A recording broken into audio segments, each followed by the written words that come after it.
And then when we got married, we decided that we wanted to really take control of our finances. My husband at the time had $60,000 of student loan debt, and I'm someone that's been very good with money. And so I was you like, never had student loan debt? I had Girl, a full, you I know. I had a full ride to college. I know. I'm really lucky and blessed because I know that's not common. Yeah. So I did not have any student loan debt.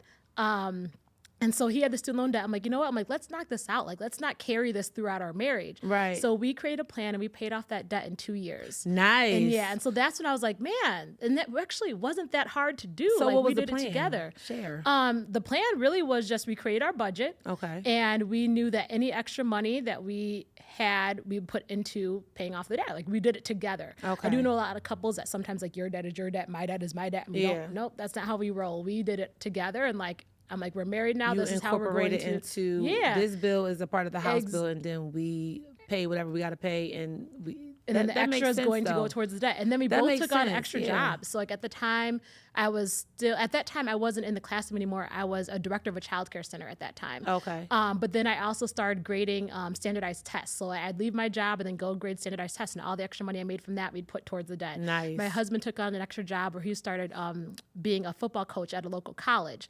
And so the money he made from that, we put towards the debt. Nice. Anytime we got tax refunds, we put it towards the debt. And that takes so a lot of discipline. like, yeah. I can imagine. You know what? It does, but I feel like we were still able to really still live our lives. I've heard some people's debt payoff stories where it's like, we lived on ramen noodles and we didn't Right, travel. because that's what I'm like, thinking when you're saying we pay off the debt. Anything we pay off the debt, I'm like, girl, I would have had peanut butter and jelly sandwiches. No, we still just realized, I mean, we were both making good money at the time, not high income earners or anything like that. Neither of us were making six figures or anything like that, but we didn't have kids yet. This is all before my daughter was born. We got married in 2013, so that's when we started the plan, and we paid it all off in 2015. That's the year she was born. Okay.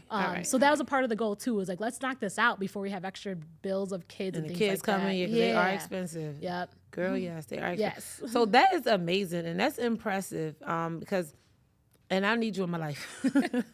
I definitely need you in my life. Because the hardest thing to do is, and maybe it's just me, I don't know, but I put student loan to the back burner. I make sure my credit is good. I make sure, I'm not, in a negative of anything, but it's like, I will call them and I will get something deferred if I don't want to pay this bill. I will call them and I will get, now they have this, that repayment loan, and thank God they forgave I was amazing. So happy I love when to hear that when someone gets their debt repaid. Girl, when I say that was the best thing that ever happened, as far as that was concerned, because there was requirements, like you had to pay consistently for 10 years, but even with that, it was like, it was a lot. I'm like, we pay all this money to go to college, and then that debt at the time was bigger than my house debt, my mortgage.